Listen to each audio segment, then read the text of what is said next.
കരിക്കകത്ത് അമ്പലത്തിൽ പോയി ഞങ്ങൾ, ഞാനും എൻ്റെ ഭർത്താവും കൂടെ. ചോറുണ്ട്. ഭീമ ജൂവലറിക്കാർ വന്ന കൂപ്പൺ 500 രൂപ കൂപ്പൺ എടുത്ത് അതിൽ കാർഡ് കിട്ടി. 500 രൂപ അത് അടയ്ക്കണം. പാസ്ബുക്ക് കിട്ടി. അതിൽ 500 രൂപ വെച്ച് നമ്മൾ അടയ്ക്കുമ്പം 11 മാസമാകുമ്പം 5500 രൂപയാവും. അവർ 6000 രൂപയായിട്ട് തരും. അങ്ങനെ ഒരു പാസ്ബുക്കും തന്ന് ഞങ്ങൾക്ക്.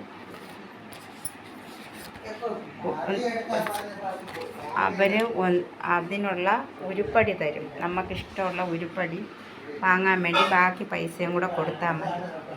പിന്നെ നമുക്ക് ഡിസ്കൗണ്ട് ഉണ്ട്. ഉരുപ്പടി എടുക്കുമ്പം ഡിസ്കൗണ്ടും തരും. കണ്ട, ഭീമ ജൂവലറിയിൽ നിന്ന് നമ്മളിരുന്നടുത്ത് വന്ന് അവർ എടുത്ത് ഇതെല്ലാം ചെയ്തതാണ്. കണ്ട, പിന്നെ ഞങ്ങൾക്കൊരു ഫോട്ടോയും കൂടെ കിട്ടി. ആറ്റുകാലമ്മേരെ ഒരു ഫോട്ടോയും കൂടെ കിട്ടി. ഇത് നമ്മൾ സൂക്ഷിച്ച് വെച്ചേക്കണം. 11 മാസം ആകുമ്പോൾ നമുക്ക് 500 രൂപ കൂടി കിട്ടും. അങ്ങനെ 6000 രൂപയായിട്ട് കിട്ടും. കരിക്കകത്തമ്മേരെ ഒരു ഫോട്ടോ കൂടി കണ്ട. അത് നമ്മൾ ഈ റൂമിൽ കൊണ്ടുവച്ച് കരിക്കകത്തമ്മേരെ ഫോട്ടോ ഒരെണ്ണം തന്നു ഭീമ ജൂവലറിക്കാർ. അത് ഞാൻ റൂമിലോട്ട് കൊണ്ടുവച്ച്. ഓക്കെ.